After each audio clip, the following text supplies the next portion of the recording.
Ladies and gentlemen, welcome to another edition of TCC Baseball live on TCCEagles.com. I'm Brett Rutherford alongside William Haynes today to bring you all the action from this Saturday afternoon doubleheader between your Eagles and the visiting Chattahoochee Valley Community College Pirates. William, Eagles took game one of this series last night by a score of 11-4. We got 6 more solid innings out of Ethan Fireved, but the story, I think, is the bats. They came out in a big way. What can you tell me about the Eagles' offense and how they hope to continue that momentum into their 2 games today? Yeah, when you look at an 11-4 final score on a Friday night, you think, oh, maybe TCC had their way to open the series, but it wasn't necessarily that way. Going into really the bottom of the 6th inning, the Eagles were trailing 2-1. They put up 5 innings in that 6th inning and tack on another 5 the very next inning. They had a couple of home runs, Ethan Kreisen's first of the year, and Brett Gwynn, who has dazzled both at the plate and on the mound. So the pitching was great, as you said. They got good innings out of Strager, a 9-out save for him, another terrific start, 6 innings for Fireved. So they're set up very well with the pitching, and the bats have continued to stay hot really throughout the entire season. It'll be Campbell Cleveland on the mound today for Tallahassee. And like you said, Ethan Kreisen getting that first home run of the season. Coach Mack had nothing but kind things to say about Ethan last night when I spoke to him after the game. And we're just about ready to get underway here at Eagle Field. Leading off for Chattahoochee will be Corey Lee, the center fielder.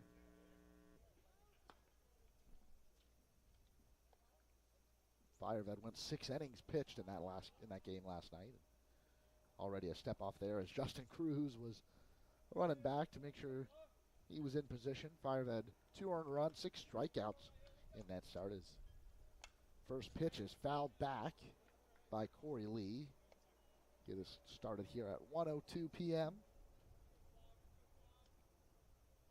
And this is Campbell Cleveland's first start of the year. He's had plenty of appearances, but all out of the bullpen. So get a chance on a 7-inning doubleheader game to let him loose with the start. That one misses for a ball, so 1-1 the count now.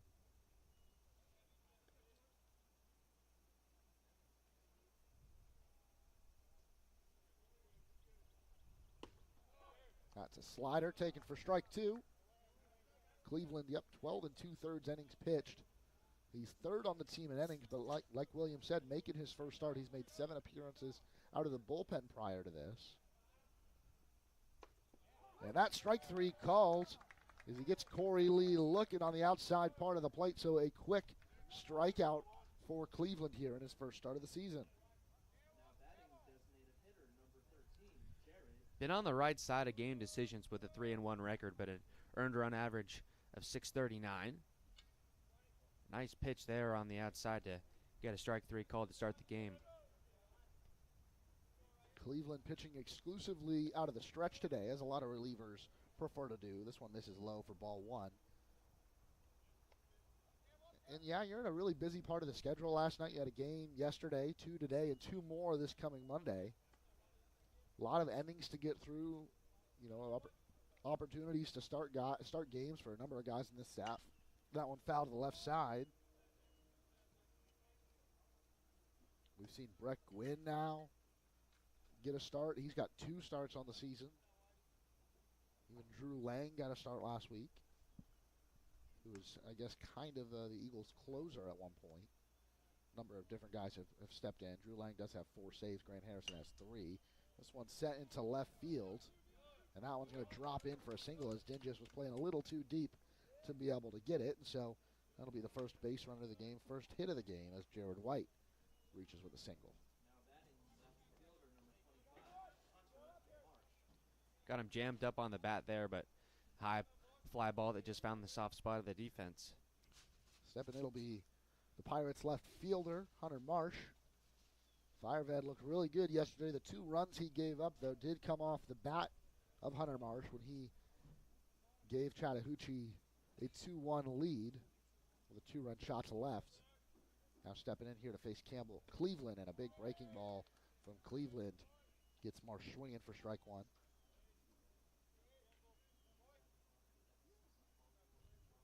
With that win, the Eagles move to 13-4 on the season.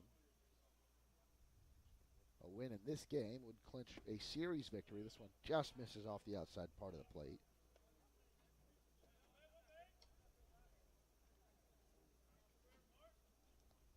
Monday they'll have a doubleheader against Grand Rapids Community College. This one, hopper over to Cruz, and he botches it. It goes into center field. So Hunter Marshall reach on error there. And now Chattahoochee in business here. They got 2 men on and only 1 out.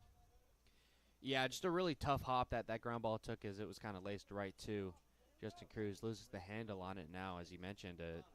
A starter, really a reliever turn to starter now. Still pitching out of the stretch with a couple of runners on. Brings in Connor O'Neill, the Chattahoochee right fielder, hitting from the left side. And he's got a chance to give his team an early lead right here, 1 away. Even though Cruz, rare error for him there. We know him and Jason Smikowski, that middle infield duo for the Eagles, are just as capable of turning 2 and getting the Eagles out of this inning.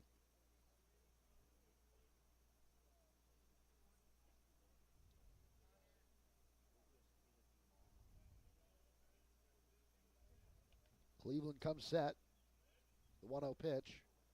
On and fouled back. Giving that new field mic a good test. Yeah, that one rang in my ears a little bit. I hope it wasn't too unpleasant for you watching at home. We're trying to bring you some more natural sounds. Make you feel like you're really at the ballpark. If mine and Williams' voices don't do enough. Although I think we do a pretty good job. This one fouled over the third base dugout and over towards the concession stand. The old adage of the crack of the bat really being off the wood bat. What would you call off the sound of the metal bat? The ring off the bat? The ping off the bat. The ping off the bat. I mean, I know these bats sound a little different than they did in the pre-BB Core era, where you just have these trampoline bats, and a swing and a miss there from Connor O'Neill, and Campbell Cleveland's got another strikeout. So now 2 outs in the inning. It'll bring up Brant Dearman, second baseman for Chattahoochee Valley. Cleveland only averages about 5.5 strikeouts per 9 innings, and here 2 outs into the game, he's got 2 punchies.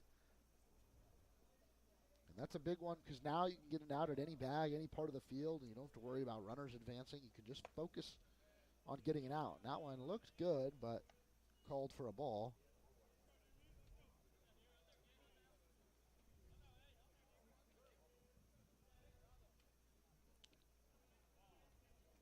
So 1 out with the count, 2 outs.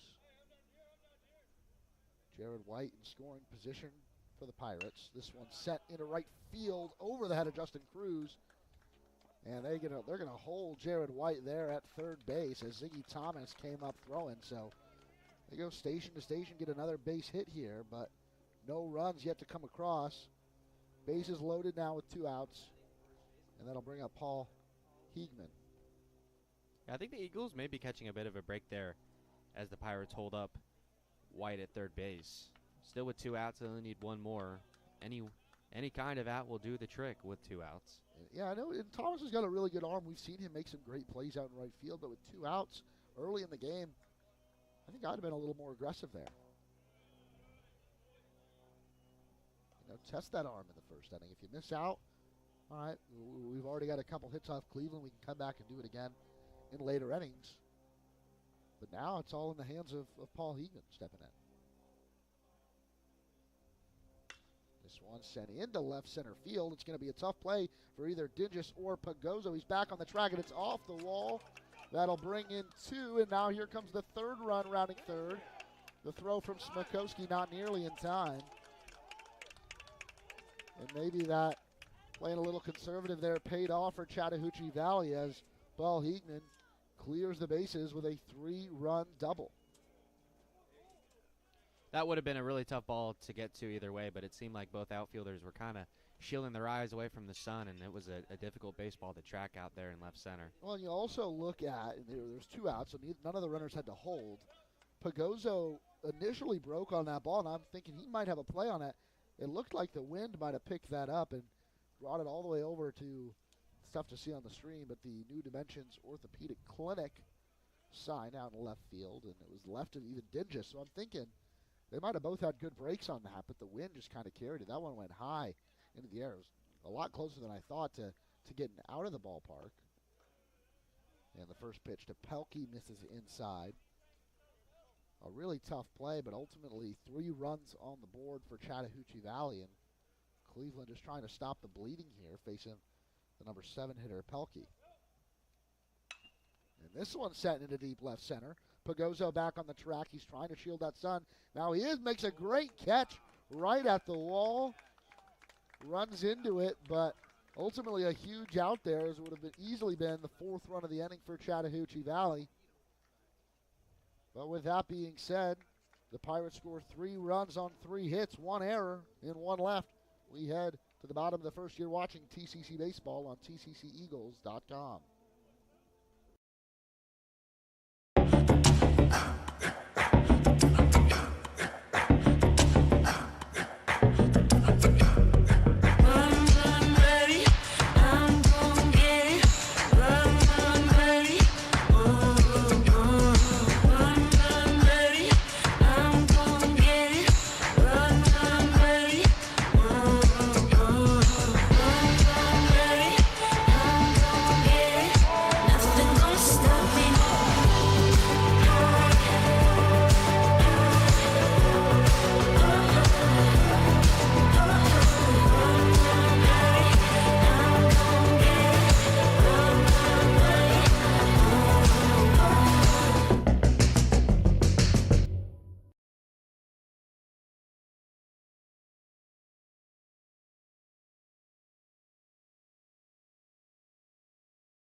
So we're back here in the bottom of the first. Eagles already dealing with a 3-run deficit. It'll be Jason Smikowski here stepping in to lead off and face right-handed pitcher Zach Smith for Chattahoochee Valley.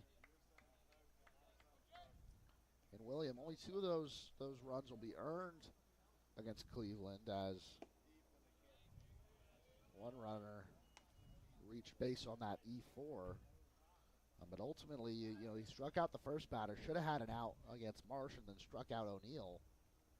You have to be looking at that inning, and it's really kind of unfortunate for Cleveland in his first start of the season. It is a little bit tricky trying to get a guy like that settled in. It faced ultimately 7 batters in the first inning, so hopefully he'll be able to come back and maybe calm things down a little bit in inning number 2. Well, Smith is struggling to find the strike zone here, facing Smikowski. It's a 3-0 count. Eagles had to come from behind yesterday and ultimately did so in a big way, but now find themselves in another hole. First step in getting back to that is getting Jason Smikowski, your leadoff hitter, on base.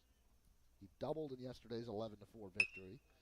He sent this one over to the second baseman, and we've got another E4 as it goes right through the legs of Dearman. Yeah, not quite a carbon copy play, but that did look awfully similar to the play. The ball hit off the bat of Hunter Marsh that Justin Cruz was not able to get a handle on. And as you said, get that leadoff base runner aboard. That's the first step. You've got to stay down on those balls. It's what I was always taught. If the hop comes up, you'll be able to knock it down either with your glove or your body. But if you pop up on it and it stays down, it's impossible to get that split-second reaction and field it. So that'll cost Dearman as Smikowski reaches, and now Justin Cruz lays bunt. They're going to field it, and Cruz does great to just stop and try to avoid the tag, but he did come out of the baseline. But smart from Cruz just to stop in his path and say, either come tag me or I'm going to try to avoid this. So that'll be the first out of the inning. Successful sacrifice bunt. Get your best hitter at the plate with a runner in scoring position. Now, yeah, that will bring Pagozo, who has been on an absolute tear this entire season. He had another double yesterday. He's got 13 extra base hits. He's rocking a .528 on base percentage. Takes first pitch outside for a ball. One thing that kind of stands out to me, this is the 18th game of the season. We only have one Eagle with more than one home run. That's Caleb Absher with 2. Absher has kind of slid down the lineup in recent games. Was hitting in the middle of the order. Now finds himself hitting 7th as the designated hitter, and he dropped down to 8 in a game last week as Pagozo swings and misses at a breaking ball here.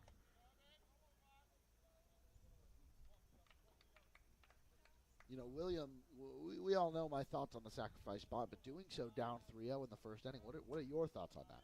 Well, it's kind of as I explained when the play started. You know, and you can't be focused on getting all 3 back immediately. You get a runner in scoring position with your best hitter at the plate. To me, that's the mindset: is you give yourself a really good chance at least getting one of those back, and then at that point you've got 6 innings left to play. And Smekowski moves over to third here on the wild pitch, and now another golden opportunity for the Eagles to get one of those 3 runs back. You've got your best hitter at the plate behind him. You've got Andrew Fernandez, who's had an incredible start to his year as well. Breaking ball in there, called strike 2.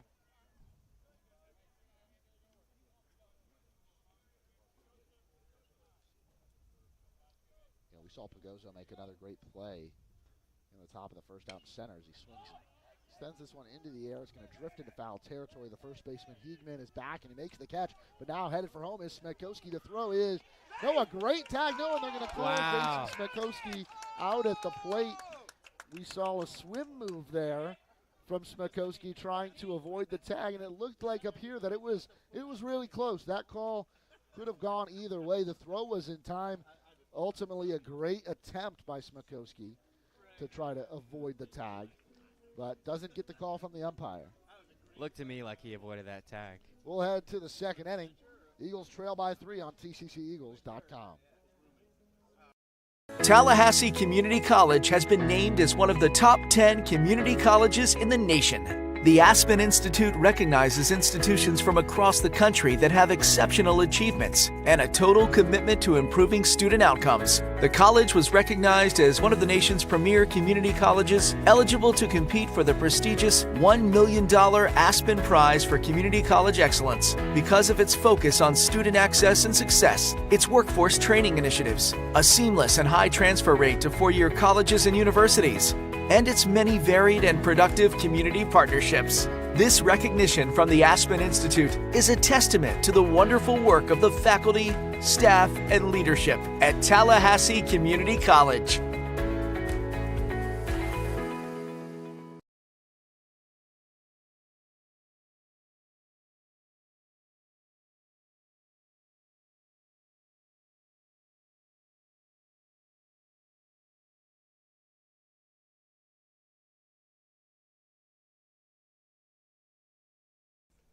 As we move into the second, I'm going to hand it on over to my broadcast partner, William Haynes, to pick up the play-by-play duties.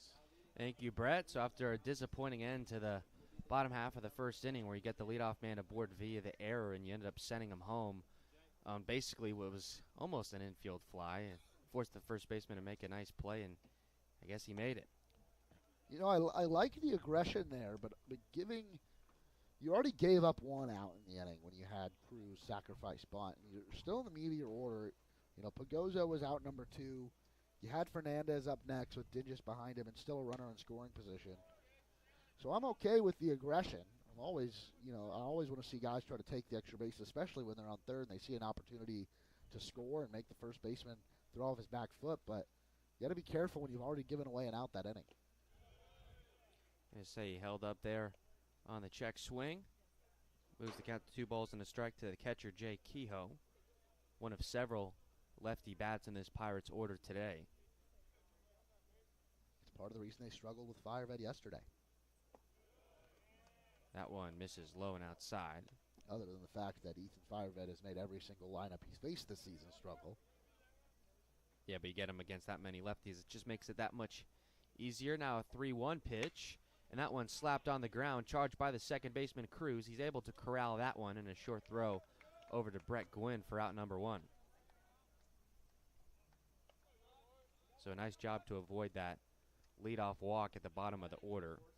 Get him to ground out on a 3-1 count, and now the 9-hitter and the shortstop Brendan York comes to the play.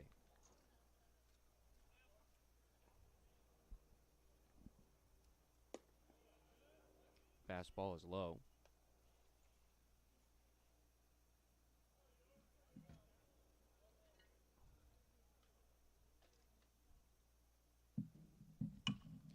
Now that one chopped into the glove of the third baseman Fernandez. His long throw to first is there for out number 2. And with 2 outs and the bases empty, the lineup turning back over to the top in Corey Lee. Struck out looking to start this ball game.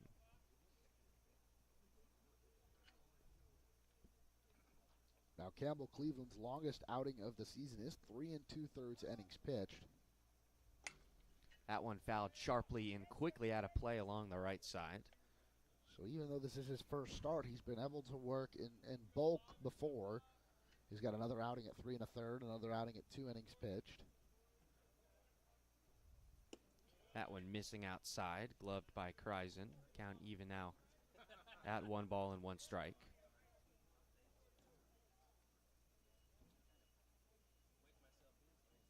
That break-even pitch misses, I guess, a little bit low.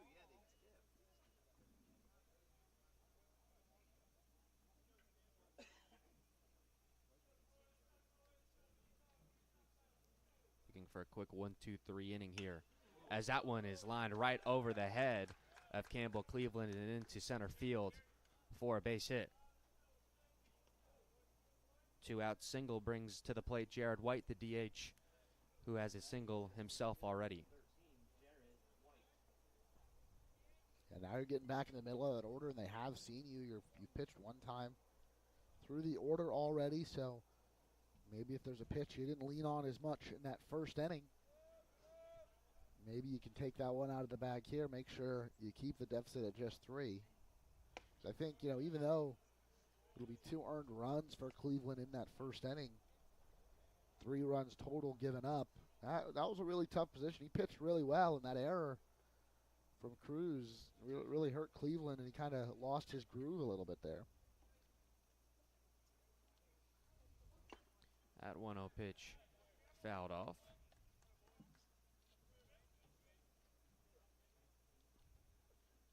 We mentioned Cleveland's 5.5 strikeouts per 9. He got 2 in the first, but has not been missing a whole lot of bats since then. Got almost a swing and a miss there. Runner goes on a 1-1 as that one is put high in the air to right, chased by the right fielder Thomas, and he's going to watch that one go over the wall. There was almost a home run in the first, and in the second, the Pirates get on the board with a long ball with another 2 runs. That makes it now 5-0. Yeah, White just absolutely crushed that one. It was a fastball right there, middle in. He turned on it. He knew what pitch was coming, and he made the most of it. Yeah, we talked about it. You got the 8-9 hitters to ground out for the first couple outs at the second, and then you allowed that single to get through. Another guy in White that had already gotten a hit, and he put that one out of the ballpark.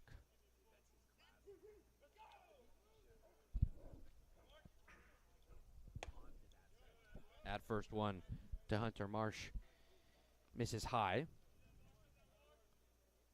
Marsh reached base on an E4 in the first and scored on that bases clearing double by Paul Hegeman. That one fouled back.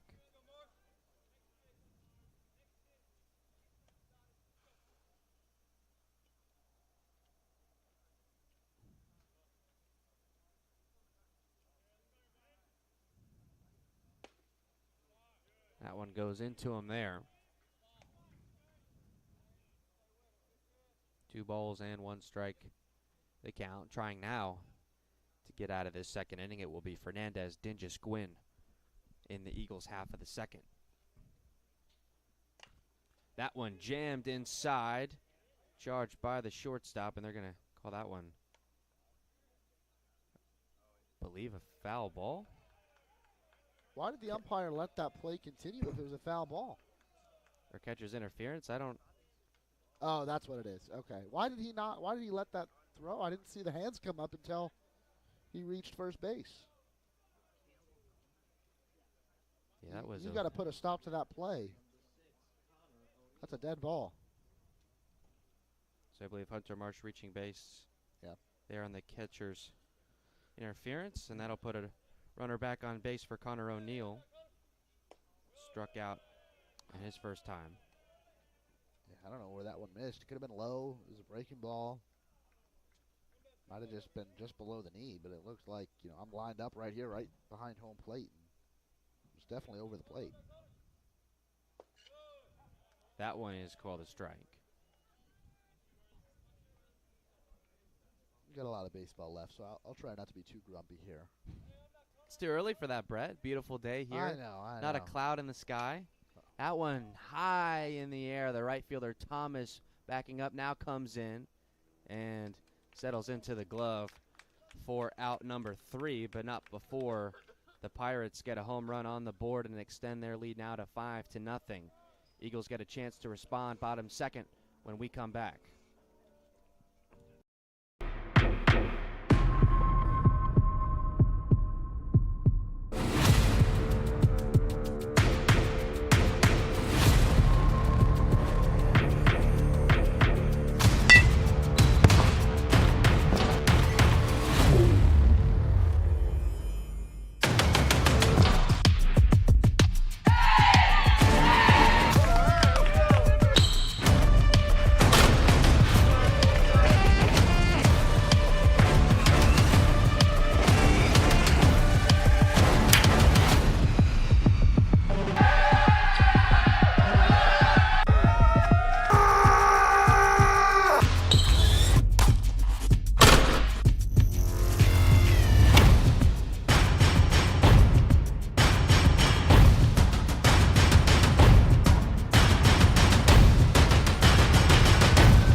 Bottom second here at Eagle Field. It'll be the switch hitting third baseman Andrew Fernandez settling into the left-handed batter's box to get things underway. A weird sequence you won't see too much. The Eagles get a runner all the way to third base, but only 3 batters come to the plate. That one to Fernandez misses low. Fernandez tied for second on the team in at-bats with 57. It's good for a .316 average. 18 hits. That one skied high in the air. The center fielder, Lee's going to run it down. The hat comes off, and that one is gone. Andrew Fernandez goes yard, and now the Eagles are on the board. Fernandez got all that one, hit it to the deepest part of the ballpark out there in right center. Absolutely crushed that one. Home run number 2 on the season for Fernandez. Not someone that you necessarily think of power when you look at this Eagles lineup, but he showed that he did have some pop in the bat right there. So some positive momentum going Tallahassee's way, and now Marco Dingus steps in. Dingus .316 and 57 at-bats as well going into the day. 18 hits, 5 of which are doubles. 5 walks, 6 strikeouts. That breaking ball settles in for a strike. It'll be Gwynn on deck to hit next. He'll get a couple of switch hitters to come to the plate in this second inning. That one Runs up and in. Pushes Dingus off the plate.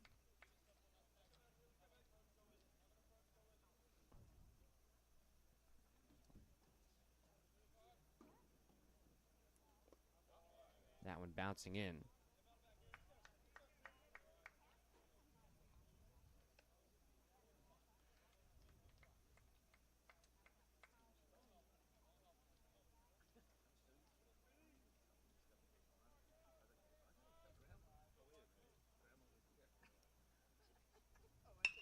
That one put on the ground. The shortstop, York, backhands, makes a throw to first, picked in the dirt. It cannot be by Heegman.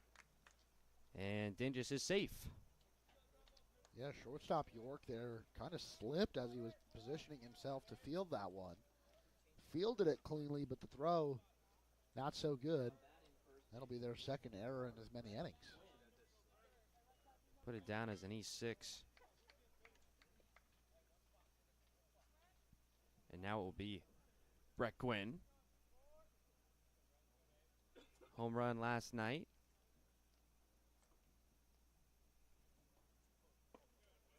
That one is called a strike. Start things off. 286 on the year in 21 at-bats. Also has started some games on the mound for TCC. A real do-it-all kind of guy. Quick throw over to first. Sliding back in is Dingus.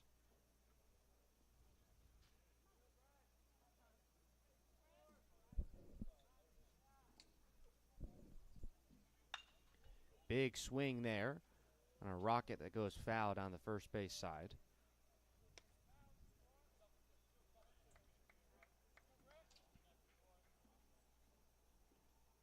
So I'm doing some measurements of Eagle Field that I've never really done before. It's about 390 feet straightaway center, and I'm guessing where Fernandez hit that one was about 386.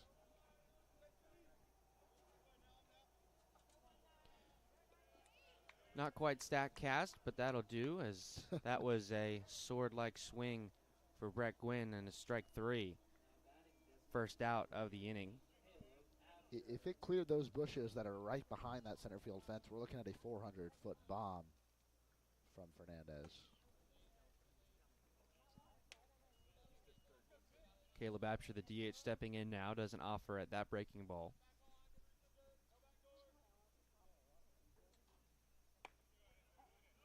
That one is called a strike on the outside. Absher under the Mendoza line currently at 190. Does have a couple of home runs. 11 walks, 24 strikeouts. That one high in the air. It doesn't look like it'll stay in play. And it does not, dropping in to the Chattahoochee Valley bullpen. Did you know that Mario Mendoza, he didn't even finish with a career 200 batting average? I think he finished above that. I think it's a little unfair to give him the Mendoza line tag. I'm pulling up his baseball reference page now. Yeah, career batting average. Look, 215. And we're calling this man. He never had a season in which he hit 200 exactly. I think just a little unfair to Mario Mendoza, who played in 8 big league seasons.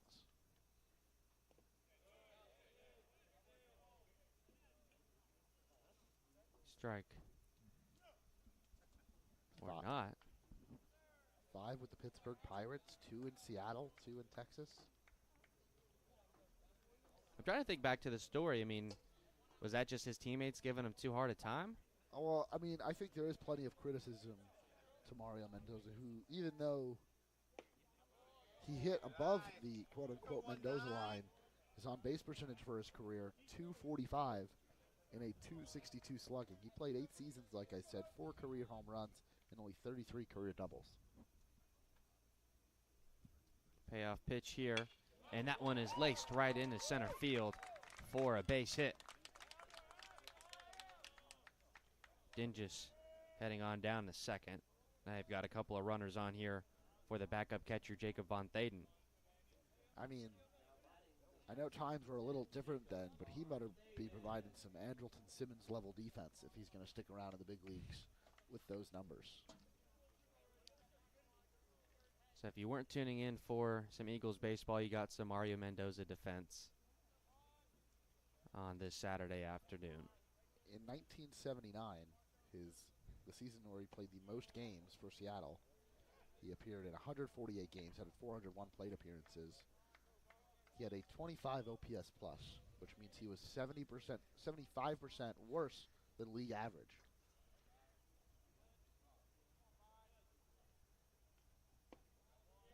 Even for a guy that values defense as much as I do, I don't think there's a level of defense that justifies playing him for over 400 plate appearances.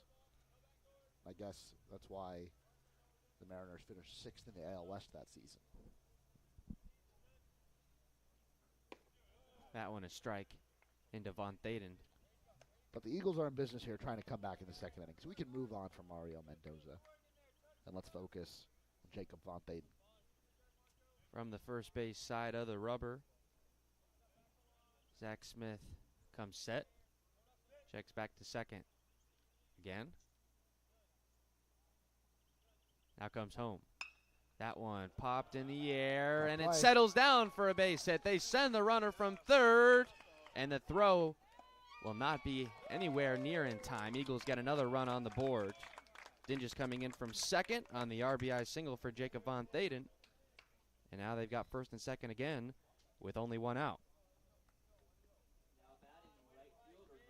And a really big opportunity, I think, here for Ziggy Thomas, who was hitting in the middle of the order for a lot of this season, now finds himself in the 9-hole. He struggled, but we know what he's capable of. If I dare say it, after all that we just went through, Ziggy Thomas under the Mendoza line at 178. William, did you know that Mario Mendoza? No, I'm kidding.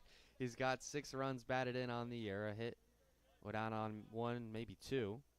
Swing and a miss there. All right, got a piece of it. Looking for his first home run. First extra base hit. That's true, 8 hits, all singles.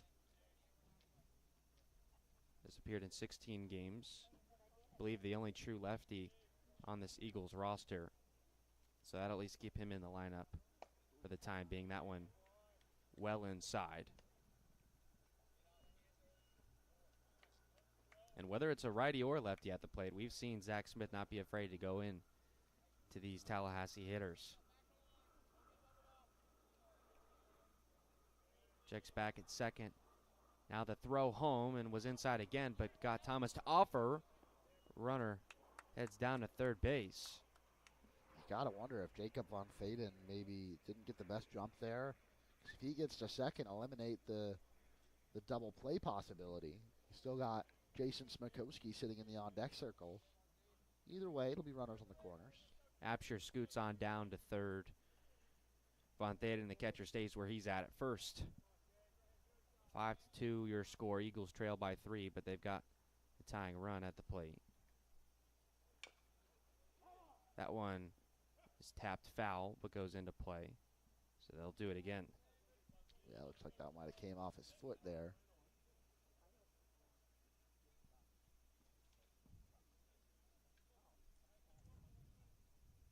Really big opportunity here. Reminder, we're only playing 7 innings for each of today's games.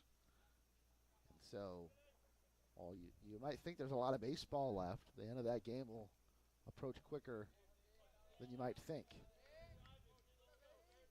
Another 1-2 offering. That one lined high. Will it stay in play? The right fielder O'Neill chasing it, and it is off the wall in foul territory.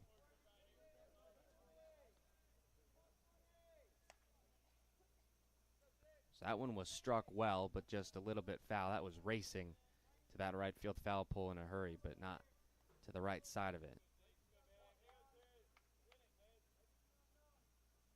So Ziggy Thomas looking to still stay alive at 1-2. Deep fly ball to the outfield would score another run.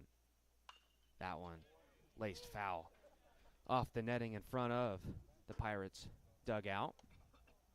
Yeah, whether it's a fastball or a breaking ball, Smith trying to find that inside part of the plate, try to handcuff Thomas here, who's done well to just stay alive, fight those pitches off. Might wait for something to drift a little bit more towards the middle of the plate to drive. Yeah, the kind of swings that Ziggy Thomas is putting on right now, I wouldn't want to give him any more fastballs. That one is well outside. And now the count even at 2-2. Yeah, great work from Thomas to work his way back to even in this count. He's still got 2 strikes on him. But now you've got Zach Smith thinking he's tried every pitch he's got. What do you go to now? 2-2. The break-even pitch. And that one is fouled again.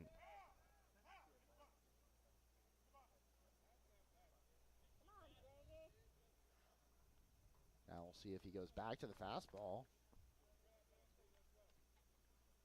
Really interesting battle here. And maybe the biggest at bat of the game, leverage-wise. Hate to even throw this out there, but barring a double play, the lineup will go back to the top, and Smakowski. That one is shot foul. Man, that was a few feet from entering the Eagle dugout. Instead it flies over towards the concession stand. We don't see balls lined that hard get out of the field of play that often. Maybe that baseball was hungry for a nice hot dog. Yeah, if anybody's, obviously you're watching today's game at home, but if you're in town coming out for the second game or catch the end of this game, we've got some great snacks over in the concession stand. The pulled pork sandwich is a fan favorite and a press box favorite, I should say. Another 2-2 pitch. That one is going to get a piece of Ziggy Thomas, and now the bases are full of Eagles.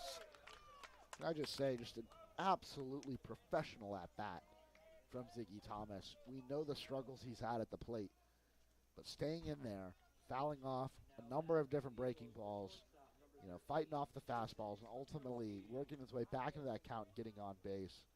Just a great job, and like you said, now turns the lineup over and another chance for Jason Smakowski. Between the foul balls that were off of his foot or his legs and that hit by pitch, he's going to have bruises all over after that at-bat. Jason Smakowski 0 for 1, reached base on an error. That first one misses outside. So now you've got the tying run on base at first in Ziggy Thomas. Absher at third, Von Thaden the catcher at second. The 1-0 pitch. They're going to say he went around.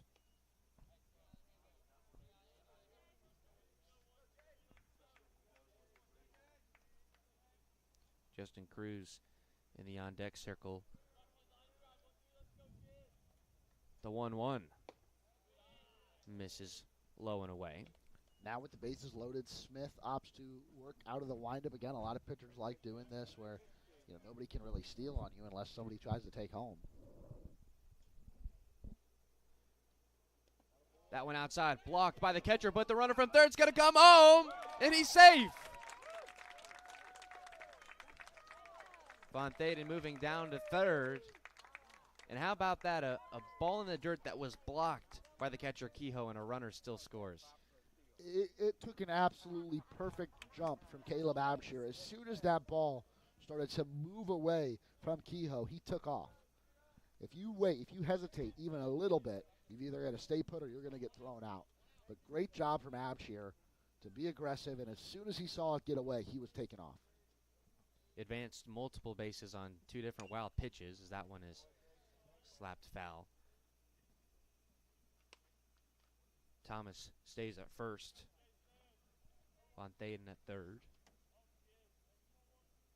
Full count upcoming to the leadoff hitting shortstop Jason Smakowski. Runner goes. That one in the dirt. So it'll be ball 4, and now that reloads the bases. And things have gone awfully awry here for the Pirates starter, Zach Smith. Now Justin Cruz up, and the double play ball is in order. We're going to see a mound visit here, or maybe even a pitching change. But Justin Cruz, I'm looking through my book right now to see if any game that I've called has he grounded into a double play, and I can't find one. He is maybe the quickest player on this team, him and Dave Mitchum and Josh Pagozzo. But if you're looking for a double play to get out of this inning, it's the wrong batter up at the plate. Yeah, really took the words right out of my mouth. He's the kind of guy where, just put the ball in play and just run it out. At least one run will score out of it. I have confirmed in all the games that I've called, All the games I've got in my scorebook here, no double plays for Justin Cruz, and I will knock on wood. I was going to say the tradition that we've created up here in this press box, that is not a good sign. I am just referencing statistics. That is what happened. That is a fact. I am not speaking on what could happen this at-bat. But now Justin Cruz, chance to maybe tie this game. Who knows? One into the gap, one down the line, maybe even give Tallahassee the lead here. Von Thaden at third, Thomas at second. As that one is put in the ground, right to the shortstop. He's going to go to second for one. Now the double play is not in order. Head first dive. As Brett Rutherford, I think, losing his mind to my left. So another run does come to score. And you know, obviously, because we scored a run, it makes me very happy. But it was all going to be my fault if that was a double play there. And so I'm really happy. Fielder's choice scores Von Thaden from third. Ziggy Thomas moving now over to third base. So runners at the corners now with 2 outs. And it took a lot. The shortstop maybe had a little bit of hard time getting it out of his glove. The first baseman might not have stayed on the bag. As that one launched high in the air, but the right fielder O'Neill is going to settle under it for the third and final out of this inning, but not before all 9 TCC hitters came to the plate. They've got this game within 1. We're through 2 full. Pirates lead 5-4.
After an exciting, riveting second inning of play, I'll pass things off to my broadcast partner, Brett Rutherford.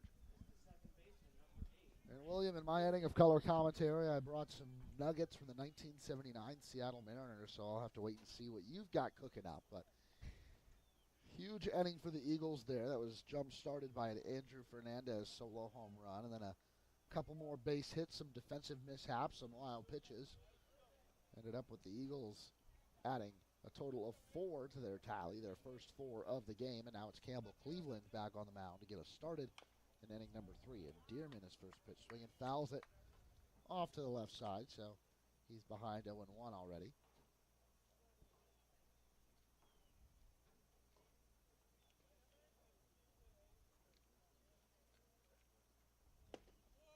This one in called strike 2.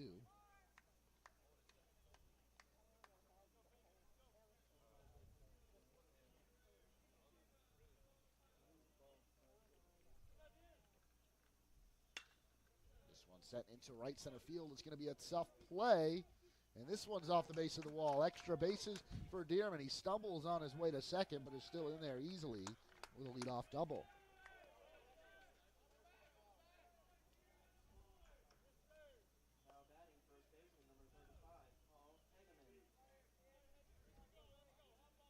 Paul Heegman stepping in now. He doubled in his first trip back in the first inning, and now has a chance to bring in his teammate, Brant Dearman, who did score on that double. So Heegman already with 3 runs batted in on the day.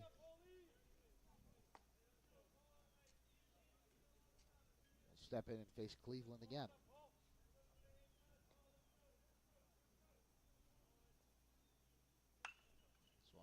right side, strike one.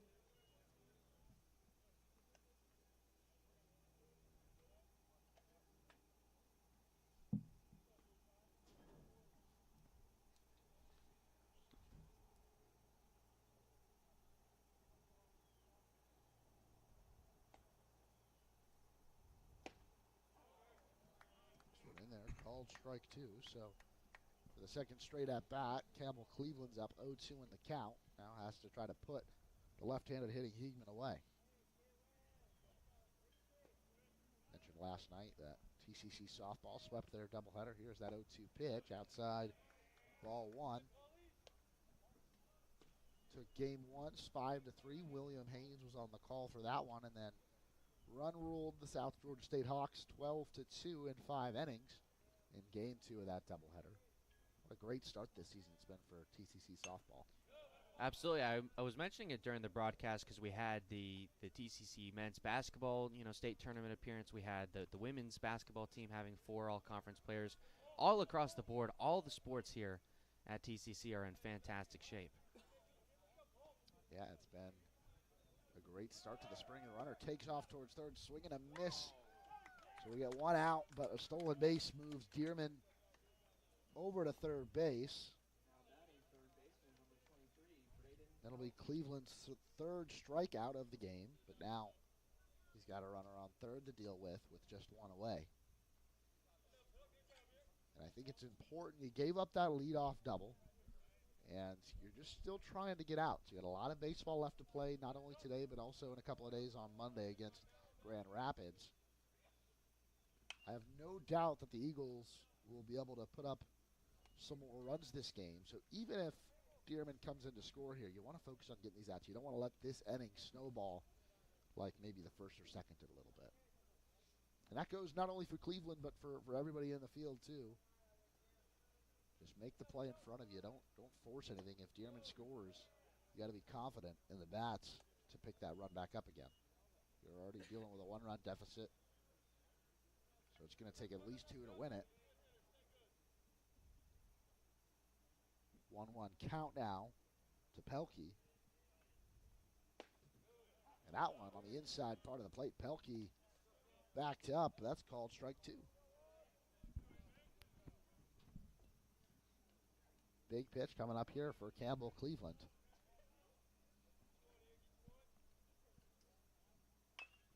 It's chopped over to the first baseman, Rick Gwynn. He steps on the first base bag, and that's going to keep Dearman at third base. Even if he had broke on contact, I think Gwynn, who was right over by the first base bag when he fielded that one, I think he would have had a play at home. Yeah, real heads-up play by Gwynn there to eye the runner at third, keep him there. If there was going to be a ball in play other than a pop-up in the infield, that was the best way to keep that runner from scoring. And now head coach Mike McLeod heads out to the mound slowly. And we'll have to wait and see whether or not this is a mound visit or a pitching change with 2 outs here in the third. And it looks like that will be the end of the day for Campbell Cleveland. He goes 2 2/3 with 4 earned runs, although he is on the hook for Dearman standing on third. So we'll get a new pitcher, and that looks like number 8, Hunter Parrish, entering the game. So we'll step aside here on TCCEagles.com.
So it's Hunter Paris entering the game for Tallahassee here in the top of the third. He's got 2 outs.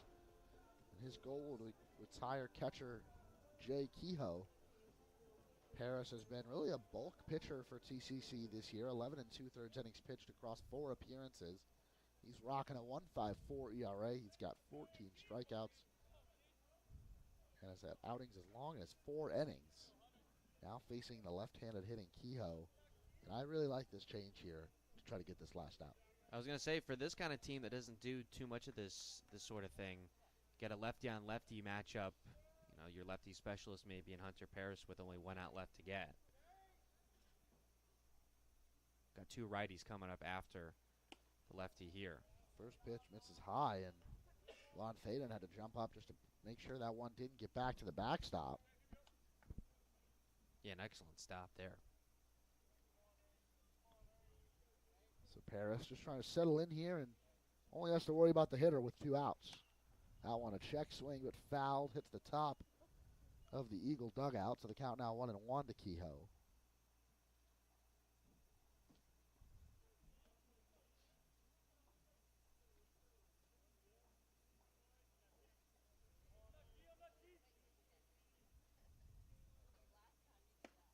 That one called, strike 2. That one was right over the plate. And I don't know if Kehoe will see a better pitch than the one he just watched go by there.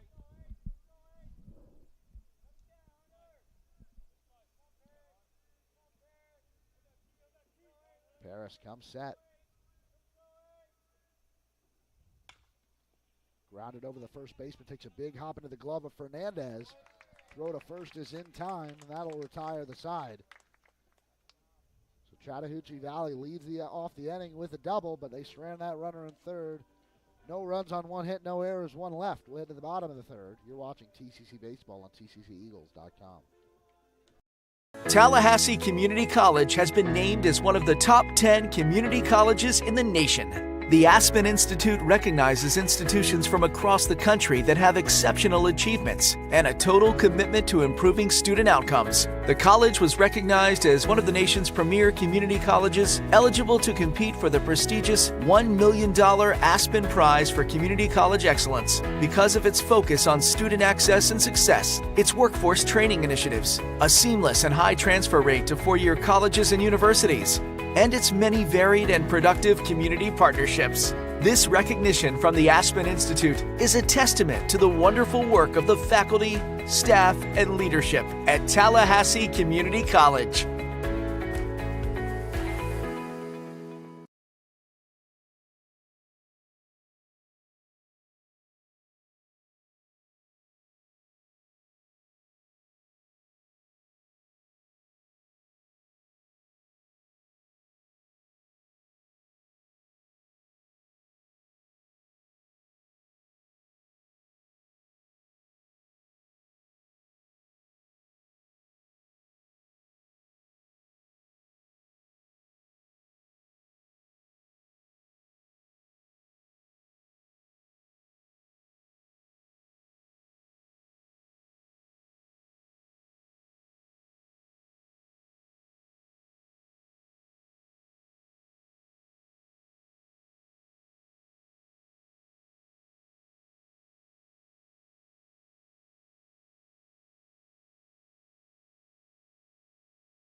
Getting ready to get things going here in the bottom of the third. Eagles put up 4 in the second and now find themselves trailing by just 1. It'll be the same guy who led off the second, leading off the third. And that's Andrew Fernandez, who had a big home run over the center field fence.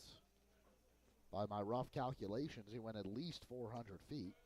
That one, first pitch to him, misses outside for a ball.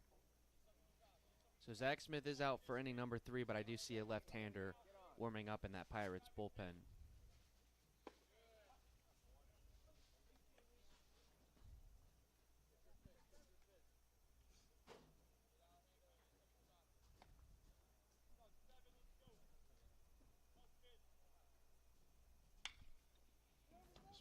ground. First baseman goes to ground and now slides feet first. Got to be careful there, but does get the out. And I hate seeing, did both players slide feet first into first base there?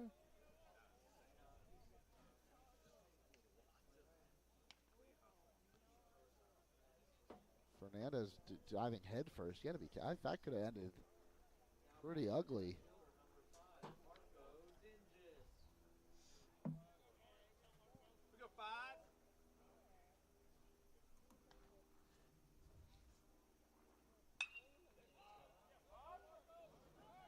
That one over the head of the right field, and it'll be extra bases for Marco Dinges. He's into second base, standing up, so the Eagles will put a runner into scoring position with Brett Gwynn stepping in.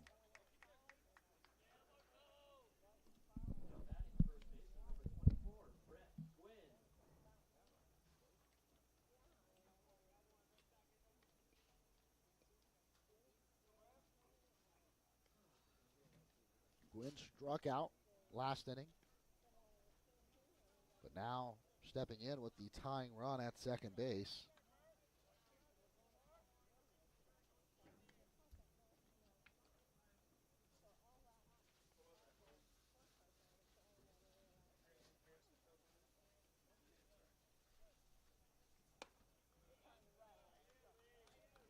First pitch called for a strike.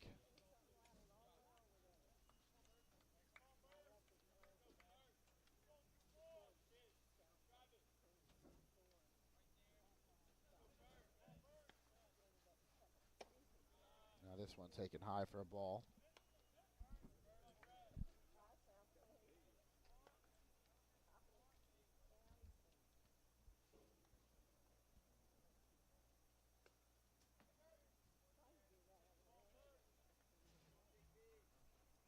This one misses inside now, so 2-1 the count. Gwynn entering today hitting .286 on the season with a .333 on-base percentage.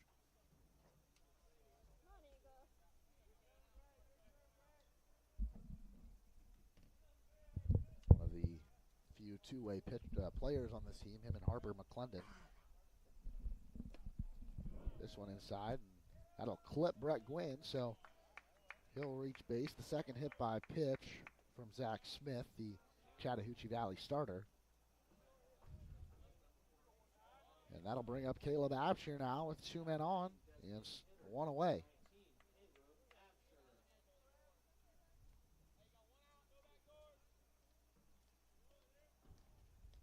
Abshire singled in the second.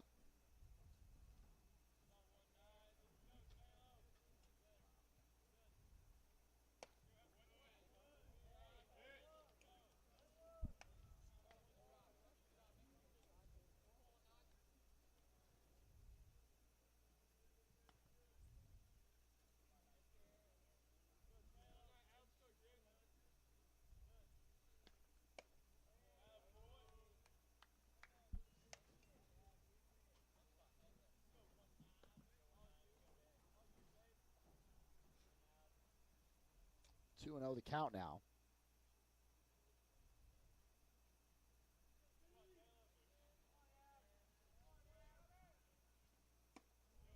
Big cut and a miss from Abshire.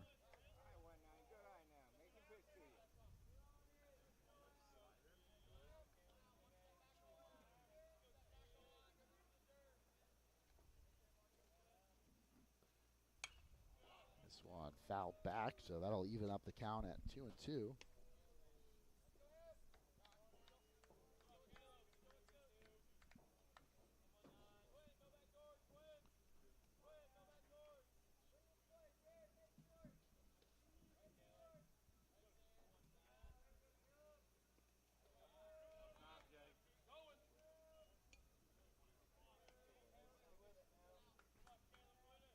Now the count is full to Caleb Abshire, the Eagles' designated hitter, who's 1 for 1 on the day and came around to score after some great base running, a couple of wild pitches, but charging in from third base when the ball got by the catcher Kehoe last inning.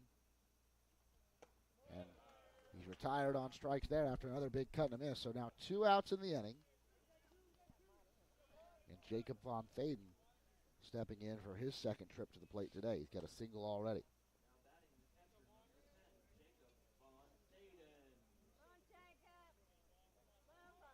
Got the tying run at second base and a player at the plate who has an RBI single to his name today. I'd say I'd like those odds.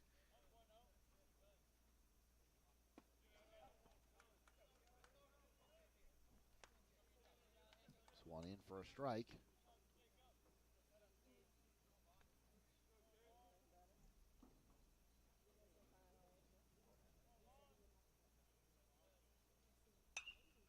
And sent into center field. Lee in to try to make a play on it, and he does to retire the side. So Eagles get 2 men on, but none come around to score. No runs on 1 hit, no errors, and 2 left.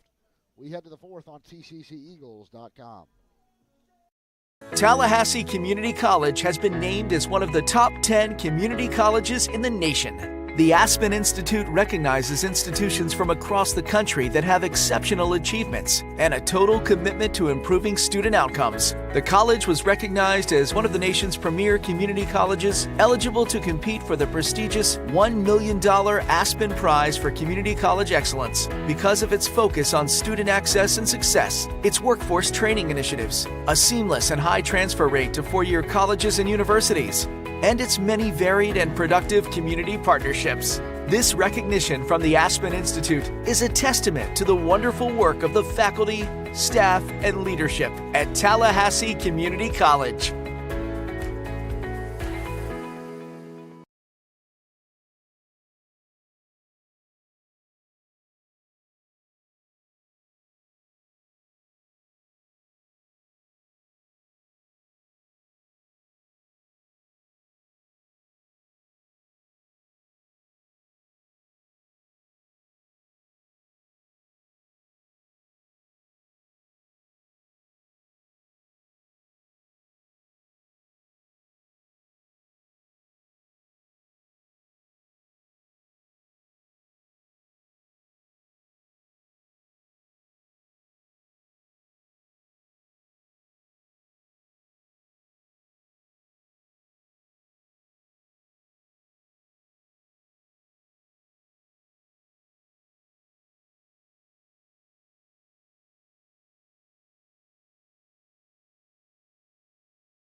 Now we're into the 4th inning.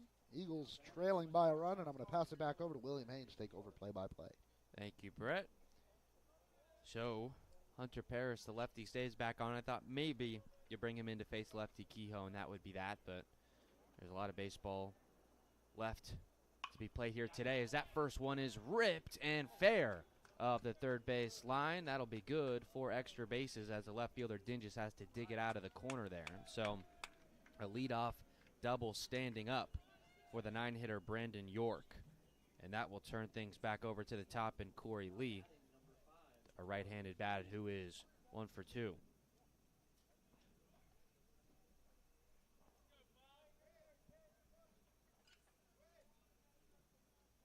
Eagles had got the potential tying run to second base in the bottom of the third, but could not bring them around. So they still trail 5-4, and here the Pirates are with nobody out and a runner at second themselves, trying to tack on to that 1-run advantage. Bunt flies high in the air and over the screen. Probably the furthest traveling bunt I have ever seen in my life.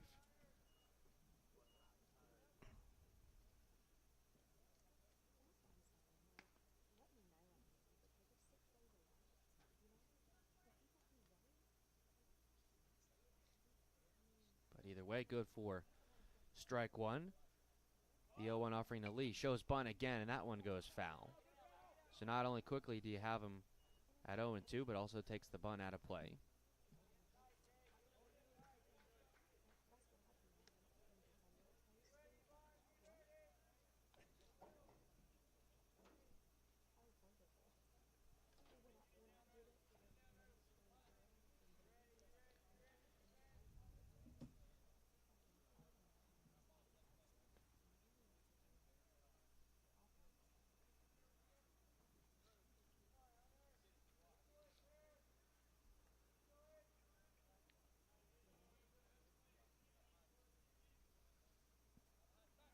Quick throw to second. Gets away from the glove of Smakowski, and heading down to third is Brendan York. The Eagles just giving the Pirates a free 90 feet. Yeah, it's one of those you don't see rarely, and it wasn't from lack of technique or effort. It just popped out of the glove. You know, it happens every once in a while. It's an error, but you just got to move on. Runner at third with nobody out. That 0-2 pitch high in the air, but not having to move is the center fielder. Pagozzo is going to try and throw it back in, but it is cut off by Brett Gwynn. Yeah, that runner throw scores from third, and now the score 6-4. That throw was going to be tough, but it wasn't the best positioning for Pagozzo to get under that, make his crow hop, and then the ball just kind of slipped out of his hand there. I don't think he really had a chance of getting York anyways. So now with one out and the bases clear, a chance for Hunter Paris to reset, but he's going to have to do so against a threatening lefty bat, Jared White, who is 2 for 2 with a 2-run homer. That first offering to him misses low and outside.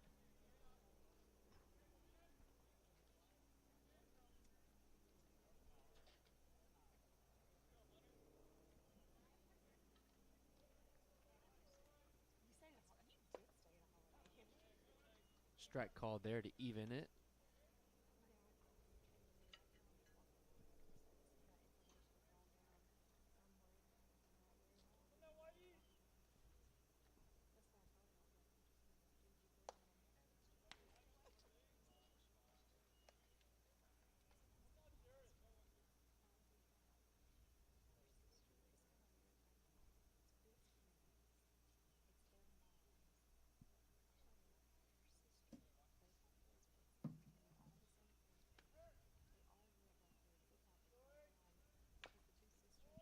That one chopped foul and right in front of the Chattahoochee Valley dugout. So the count now even at 2-2.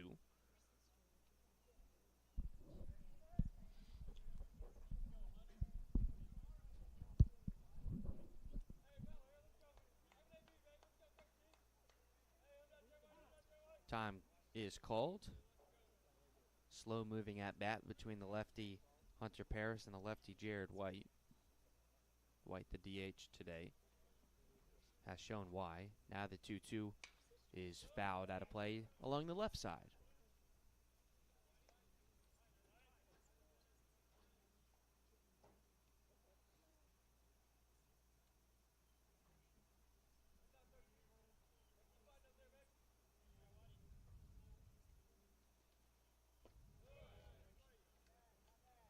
Couldn't get him to chase there.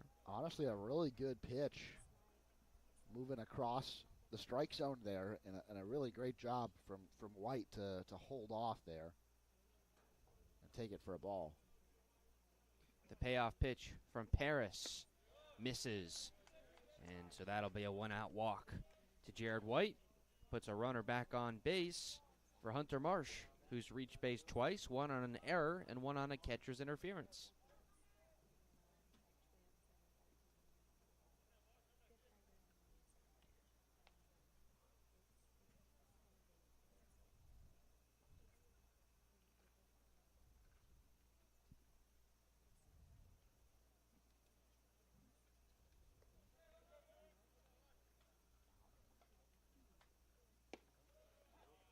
That first pitch to Marsh called a strike.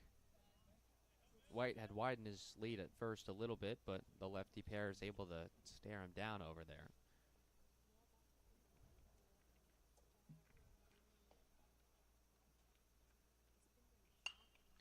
That one fouled high, out of play, down the first base side.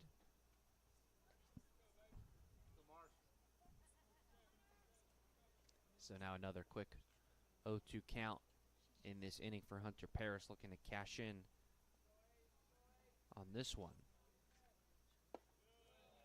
That one missing low.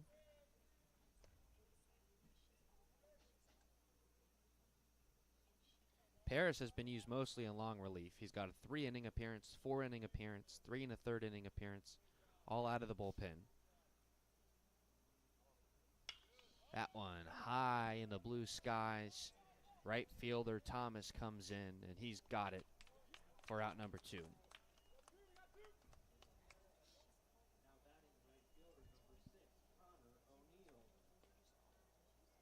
So if you're thinking along with that thought process, maybe here in a spot where you're down a couple of runs, you just kind of let Hunter Paris play out the string. Played a game last night. You've got another game right after this. You've got 2 on Monday. So if Paris is equipped to go long, let him go long.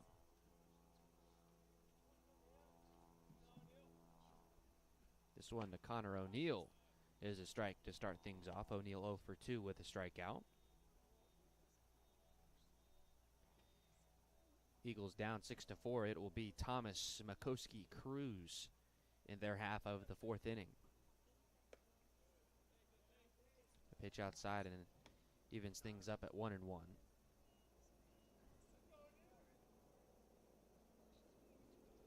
7-inning game here. Both of the contests are. So even though it is only the 4th, things are getting late a little bit earlier than they normally do. Got a strike call there on the outside. So now 1 strike away from getting out of the top of this 4th.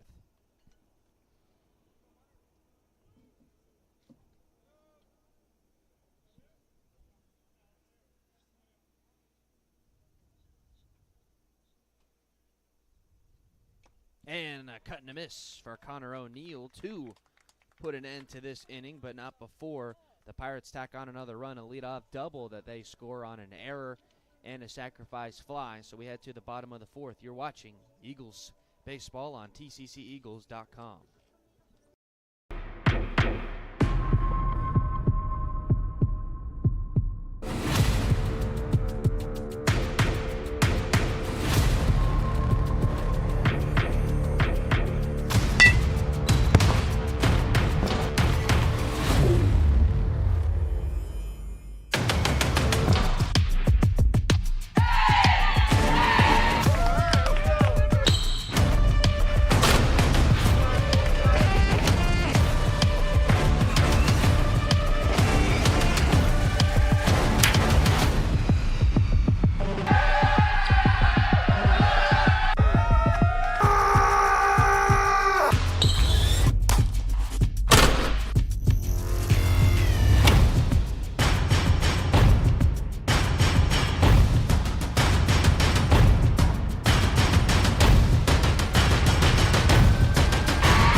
Bottom 4 here at Eagle Field. First game of this doubleheader. They trail by 2. It'll be the 9-hitter Ziggy Thomas to start things off. Was hit by a pitch in his first time. And shoots that one into right center field, and that's going to get down in the gap for a base hit. Took a wide turn at first, but will stay there. A leadoff single. You watched him work, I think what was a 7 or 8 pitch at bat and reach on a hit by pitch in his first trip, and then comes out first pitch swinging to get his first hit in a while. Really nice to see Ziggy Thomas reach base in consecutive plate appearances here. Zach Thomas is out for inning number 4. Still some relievers getting loose in that right field bullpen, but now the leadoff hitter, Jason Zmakoski, 0 for 1 with a walk, reached base on an error, so has gotten on first a couple of times. 317 on the year going into the day, leads the team in at-bats with 63. A shortstop that plays the field every day.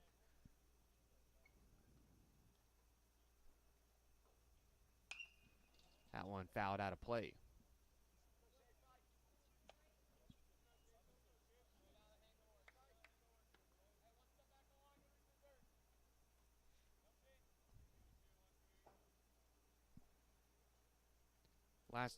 Last inning I called resulted in 4 runs, so I'd love to see more of that. Big cut and a miss for Smekoski, and he's going to head back to the dugout. He's out on strikes.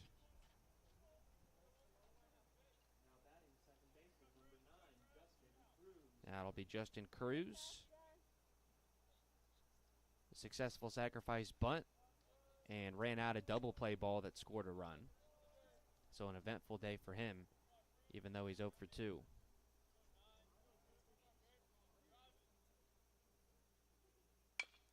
That one put on the ground to the shortstop, York. He'll go to second for 1.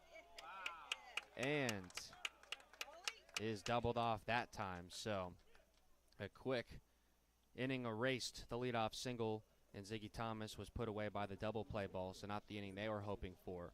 We're through 4 full, and it is a 6-4 game.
Paris back out for another inning of work. And as we start the 5th, I pass it back along to Brett Rutherford. Hunter Paris back on the mound. Has pitched an inning in a 3rd. Now facing Brant Dearman. This one slow roller. Cruz has to come in to get it. It's going to be a tough play to make, and no. Dearman is in safely at first base with an infield single.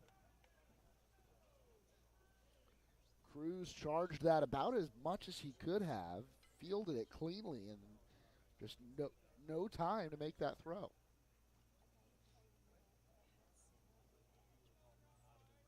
Now Paul Heegman, another left-handed hitter. This lineup is full of them stepping in, and I think that's why they made that decision to go to Paris. He gets plenty of lefties to face.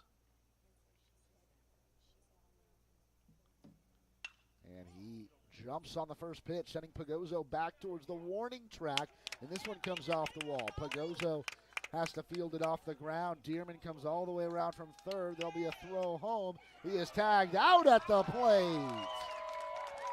An amazing play. Pagoso threw it into the cutoff man, Justin Cruz, who put a perfect throw into the catcher, Jacob Von Faden, to retire Dearman, who was trying to score all the way from 1st.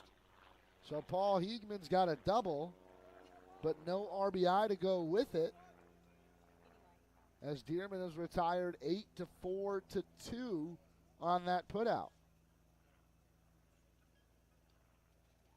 And I've noticed that the defense has just been incredibly solid, you know, making a lot of routine plays. And even though you've got a couple of errors, Cruz botched a ball earlier.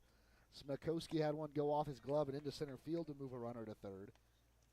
Not only are most of the time, 9 times out of 10, if not more, 99 times out of 100, are they going to make those routine plays, they've also been able to just do some spectacular things defensively, including that relay to retire Dearman there at home. Von Faden did well to field that, and as soon as he had it in his glove, blocked off the plate. Dearman had nowhere to go, didn't even really get down to slide. It was kind of like a A half slide. And Von Faden laid down the tag. Here's the pitch from Harris. And that's strike 3 as he gets Braden Pelkey to swing and miss there. And after a leadoff single and a double, despite all that, now it's 2 outs with a runner on second. And another left-handed hitter coming up, Jay Kehoe. Kehoe was the batter that Paris was originally brought in to face with 2 outs. And got him to ground out to third. And now, with a runner in scoring position again, he'll face Kehoe with 2 outs in the bottom of the 5th. Set and delivers. Taken, breaking ball for strike 1. And if the Eagles needed any more inspiration to come back up in the bottom of the 5th and add some runs to their tally, it was that great defensive play from Pagosa, who didn't really play that one off the ball as well as he usually does. Another breaking ball. Did he go around? No. 1-1. You know, he was trying to make a play on that and went into the wall. The ball came off, rolled off the wall. I don't know how easy it was for you guys to see at home. And rolled past the warning track, so it was back into the grass. Picked it up barehanded and made a perfect throw to Cruz. Cruz turned perfectly to fire one into Von Faden. Pitched a strike. Good enough for the out. Kehoe sends this one into left field. Dingus over to his right to catch it in. Does, and that will retire the side. The Eagles keep Chattahoochee Valley off the board. They're still trailing by 2. We head to the bottom of the 5th on TCCEagles.com.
It's a new pitcher for Chattahoochee Valley as number 30, Wesley Hancock, the lefty, enters the game. His team's got a 2-run lead. Zach Smith went 5 innings, 4 earned runs. It'll be Josh Pagoso in the 3-hole for the Eagles to lead things off here.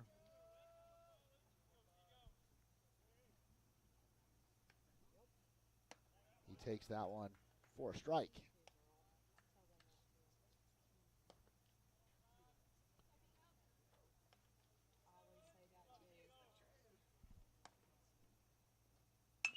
This one up the middle, but over the field is the shortstop York. Throw over to first is in time to retire Pagoso.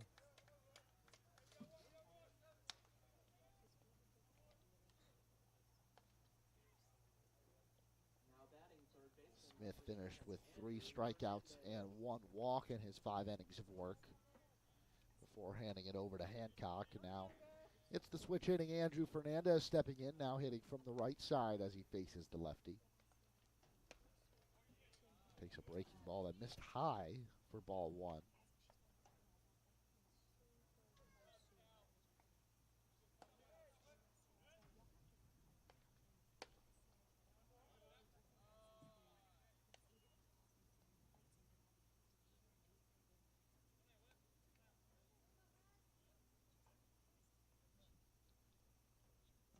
Now it's 2-0 the count to Fernandez.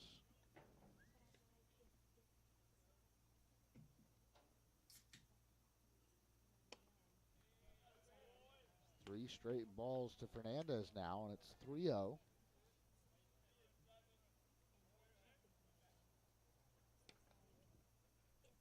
One out in the inning and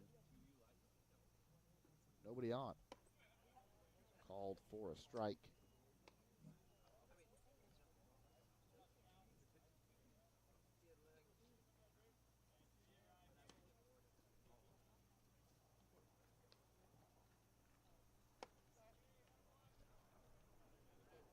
And Fernandez had to check and make sure that he was being awarded first base there, as that one was ball 4. So the Eagles have a base runner, and now Marco Dinges steps in. Dinges 1 for 2 on the day with a double, also reached in the second via an E6.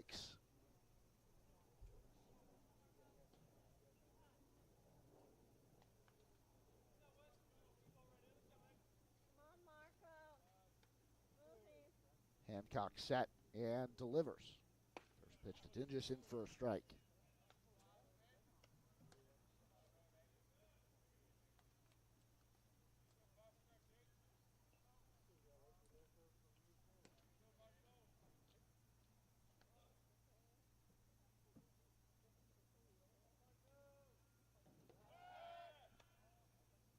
Hancock moves over to first. I believe that's the first pickoff attempt from either team this afternoon.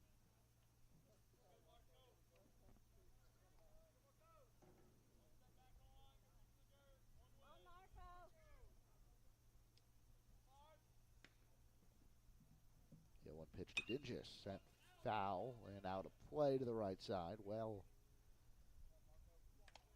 foul over towards the new TCC baseball field house. We honored 2 of the generous benefactors to that field house, Wayne and Betty Edwards, before a game the other day. Wayne threw out the first pitch. Dinges chops that one foul.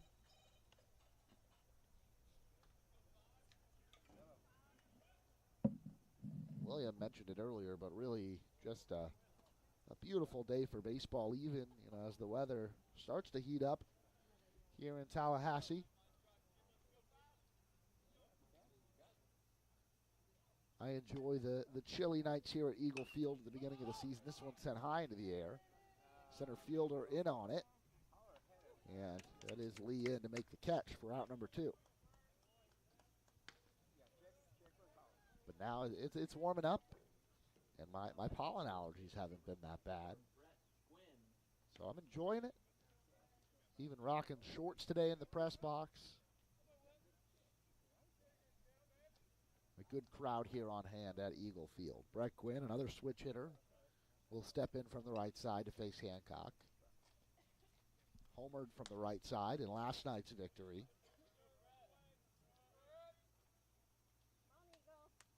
Hancock set and delivers.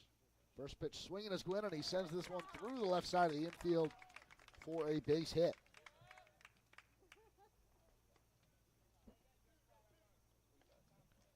So 2 men on and 2 outs.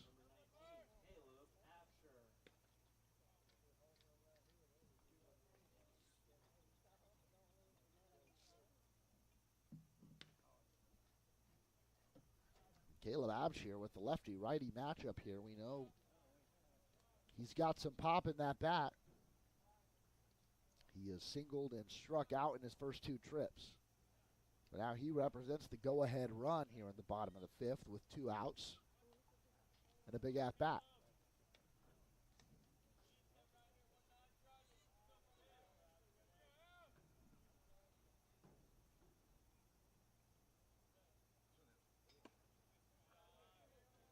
Takes a ball outside, and I'll make a quick correction. I had said that Zach Smith threw 5 innings. It was just 4. We're in the bottom of the 5th.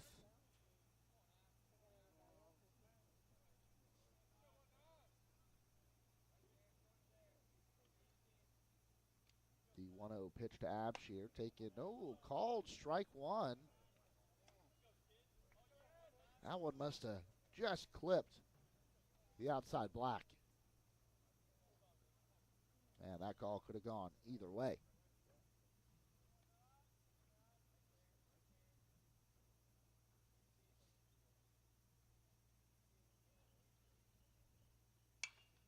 This one sent into center field. Lee moving in on it again, and he's got back-to-back putouts to retire the side. So no runs on 1 hit, no errors, 2 left. We move to the 6th. The Eagles still trailing by 2 on TCCEagles.com.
Oh, yeah, right. It's Hunter Paris back on the mounds.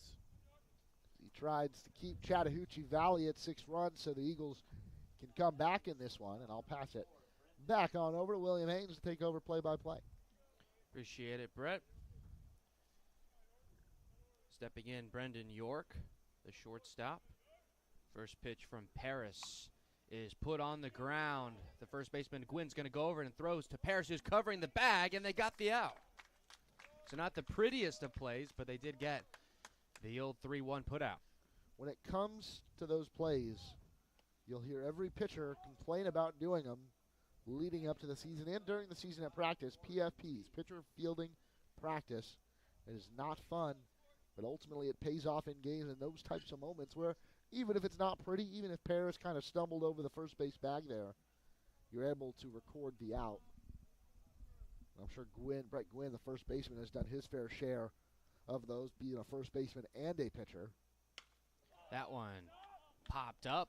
Shortstop Smakowski calls it, and it's into his glove for out number 2. We mentioned how Hunter Paris works, a lot of bulk innings out of the bullpen, and that's going to be huge today. They played 9 innings yesterday where David Strager was able to pitch 3 innings out of the bullpen, but you've still got another 7-inning game after this and 2 more 7-inning contests on Monday here at Eagle Field. So if you can get Paris to eat up a good chunk of today's innings, he's pitching well before turning it over to the next guy. That's a success. Jared White has reached base all 3 times. He's got a home run to his name. Got the strike called there. That'll go a long way. start things off to him 0-1. The 9-1-2 hitters Paris is tasked with in this sixth, trying to keep it a 2-run deficit. Another swing and a miss brings it to 0-2.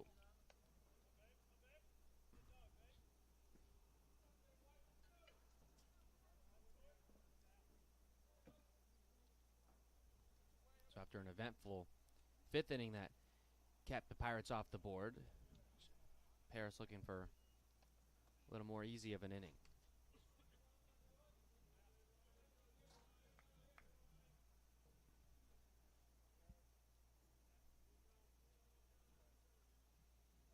The 1-2. That one launched high. The center fielder Pagozo is under it though, and he'll stay right where he's at and make the catch for out number 3. So Paris does get that quick 1-2-3 inning. We head to the bottom of the 6th.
So to start off the bottom of this 6th, the Eagles are going to utilize the bench as they go to Dave Mitchum to pinch hit for the catcher Jacob Von Thaden. Thaden finishes the day 1 for 2, an RBI single, and a line out to center. He's done for the day. Presumably Kreisen will catch the final inning. Wesley Hancock on for the Pirates in his second inning of work, the big lefty. Yeah, if you've got Kreisen catch the last inning here, it's not that much different if he catches game 2 from catching a full 9-inning contest. So I think you're okay with making the switch. There are a couple other guys that are listed as potential catchers on this roster. I don't know if we'll see any of them behind the plate. I doubt it, though, in such a close game. Yeah, the score may affect things, especially if you put up a run or two. Here would go to Kreisen, no doubt. The 1-2 to Mitchum. Big swing and a miss. And the pinch hitter is out on strikes to start the 6th.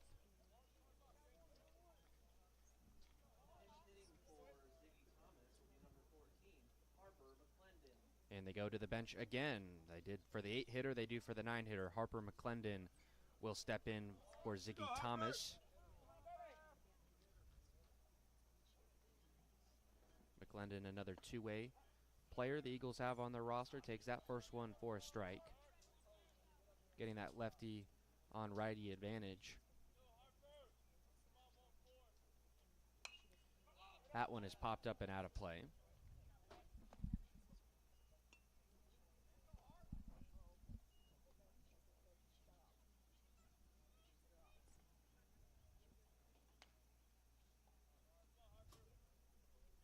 Here's Hancock on 0-2. The breaking ball. He got a piece of it.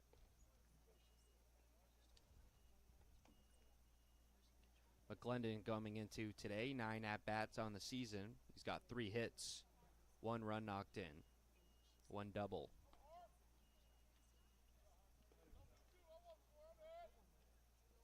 Trying to stay alive here on 0-2. Hancock from the first base side of the rubber. That one bounced in and away from the catcher, Kehoe.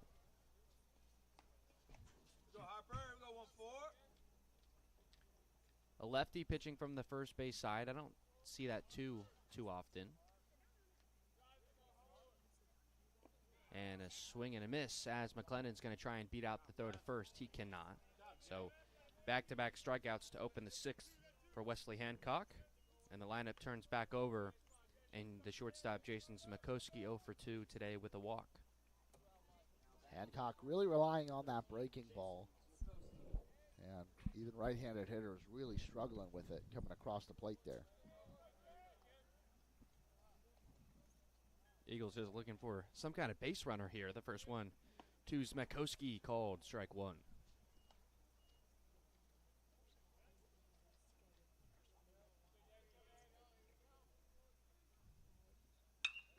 And that one lined into left for a base hit. So they do get that base runner, a 2-out single in Jason Smakowski. And he'll pass the baton off now to the second baseman, Justin Cruz. Yeah, fifth consecutive inning with a base hit for the Eagles. The only time they've gone to the plate this inning without getting a hit was that first inning where Smakowski reached on an error and made it all the way around to third before being thrown out at the plate.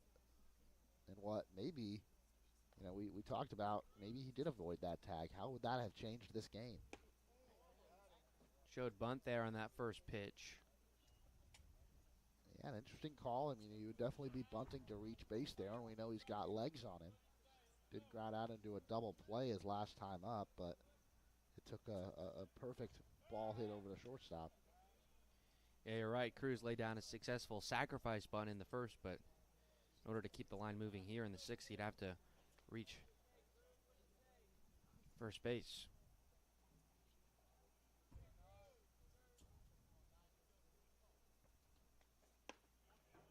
Takes a strike there.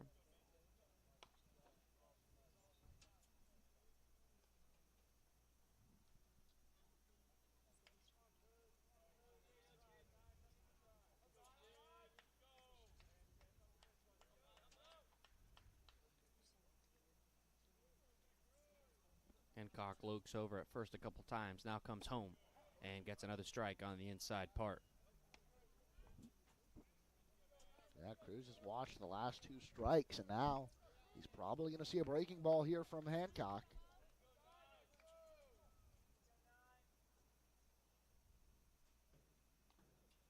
And swings and misses at that breaking ball, so they get a 2-out single. We can't do anything with it as Wesley Hancock gets 3 strikeouts in this sixth, and the Eagles are now down to their final 3 outs.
a couple of defensive substitutions for the Eagles. So to tell you about that and hopefully call an exciting 7th inning, here's Brett Rutherford.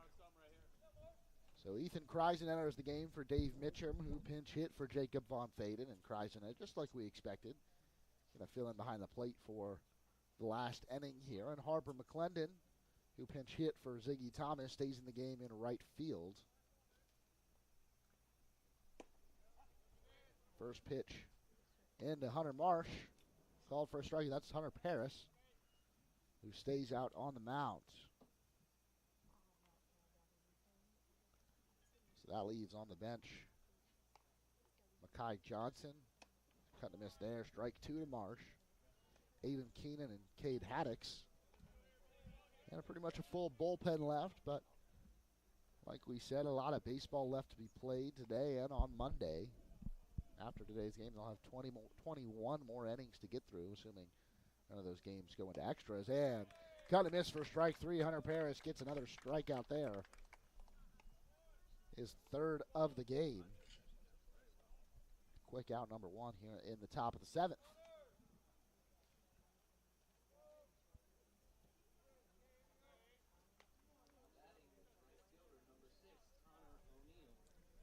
Chattahoochee Valley took a 3-0 lead in the bottom of the 1st. Added 2 more in the bottom of the 2nd, but at that point, the Eagles then came back to make it 5-4. Brenda York came around to score the 6th run of the game back in the top of the 4th. And we've had no changes since then in the scoreline. This one misses outside, so Paris falls behind here 2-0. You've got Pagozo, Fernandez, and Dinges coming up at the bottom of the 7th, and you probably couldn't pick 3 more guys you'd want coming up, as this one's sent into left field. Fernandez went straight back, but that one was in foul territory. But with that being said, you want to make sure this deficit doesn't grow. You're already down 2. You're definitely within striking distance. But you want to keep it that way, and that's exactly what Hunter Paris was sent back out to do. Got a lot of lefties in this Chattahoochee Valley lineup. This one called for a strike, so the count now even at 2. A lot of lefties, so you don't mind leaving a guy like Hunter Paris out there that can, face some same-handed hitters. I saw Jack Thunberg warming up briefly, but you're thinking these lefties aren't going anywhere. They'll be here for game 2, and I imagine we'll see Jack Thunberg as another cut and a miss from O'Neill, and Paris has 2 consecutive strikeouts here to start the 7th.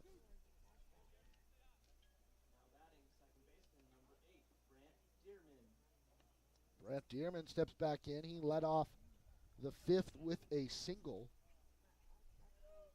And then a Paul Heegman double. Dearman tried to come all the way around from first to score, but a great relay play between Josh Pagozo, Justin Cruz, and the then catcher, Jacob Von Faden.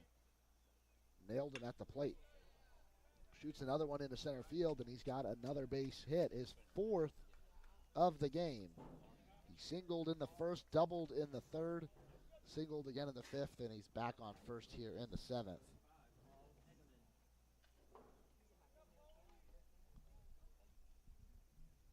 Looking around Tallahassee, Florida State softball trailing 1-0 in the top of the 6th. They're facing Indiana. Florida State baseball was up 2-0 against Samford. FAMU baseball picked up a win last night in Atlanta. This one misses high to Heegman. Heegman is 2 for 3 with 2 doubles. Had 3 runs batted in the 1st. And if it weren't for Dearman being thrown out, he would have had another in the 5th. So 2 outs, runner on first, and a 1-0 count to the Pirates' first baseman.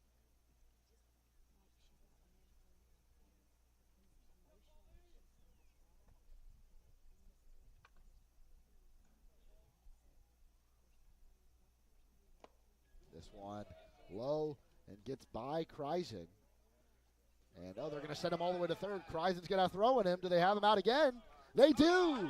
Brant Dearman thrown out on the base pass for a second time this game. It was started out as a defensive miscue. That ball got away from Ethan Kreisen. He ran and got it by the backstop and threw Dearman, who was trying to take an extra base. So the Eagles keep Chattahoochee Valley off the board, and they're down to their last 3 outs, down by 2 here on TCCEagles.com. Tallahassee Community College has been named as one of the top 10 community colleges in the nation. The Aspen Institute recognizes institutions from across the country that have exceptional achievements and a total commitment to improving student outcomes. The college was recognized as one of the nation's premier community colleges eligible to compete for the prestigious $1 million Aspen Prize for Community College Excellence because of its focus on student access and success, its workforce training initiatives, a seamless and high transfer rate to four-year colleges and universities, and its many varied and productive community partnerships. This recognition from the Aspen Institute is a testament to the wonderful work of the faculty, staff, and leadership at Tallahassee Community College.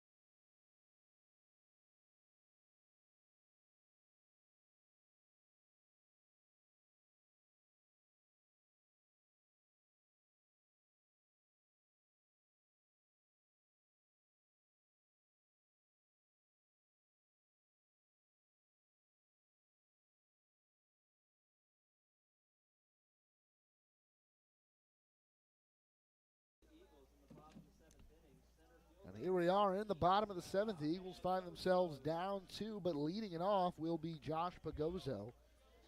He's been their best player at the plate this season, but he's 0 for 3 today.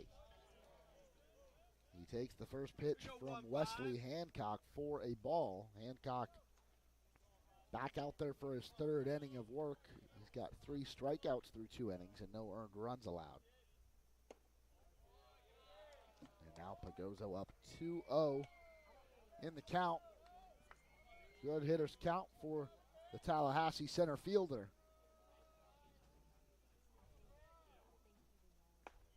And now Hancock fires that one in for a strike.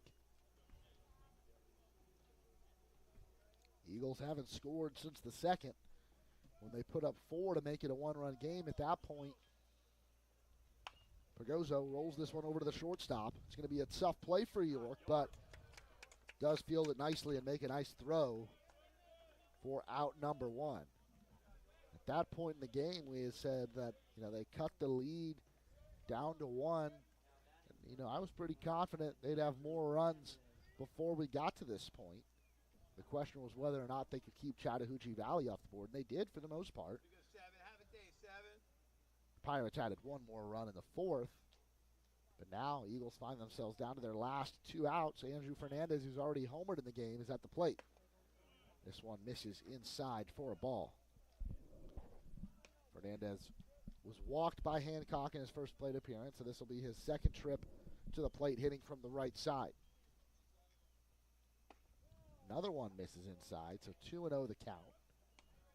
Hancock still struggling to find the zone against the Eagles' 3rd baseman.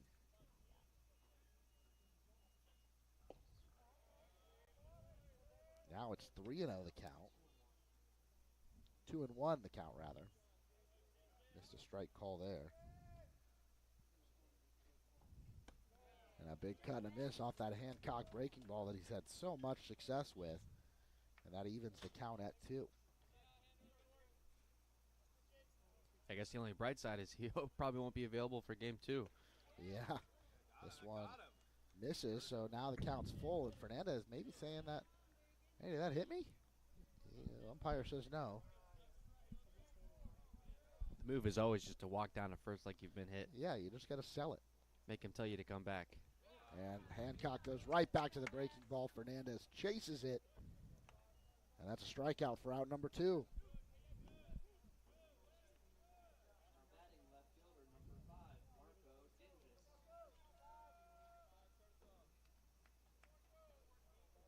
That'll bring up Marco Dinges, and he's the last chance for the Eagles. The tying run still in the on-deck circle. Hancock starts this at-bat with that curveball. Misses outside. We're in the last inning of today's contest, but stay tuned. We'll have one more coming up on TCCEagles.com and YouTube. Usually about 30 minutes after the conclusion of this game, we'll get going.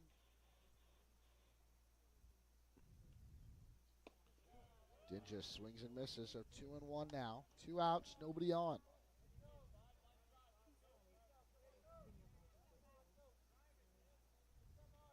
The 2-1 pitch from Hancock. Foul back out of play. So now the Eagles are down to their last strike.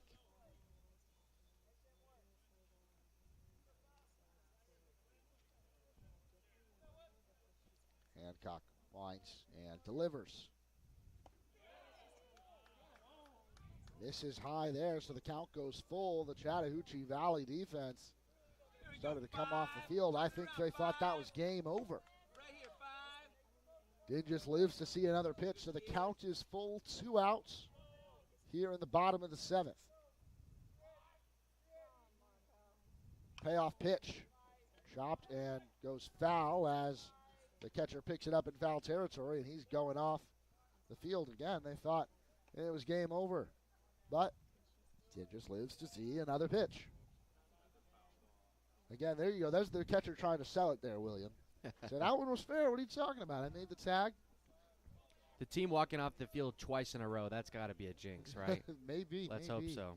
Another payoff pitch coming from Hancock.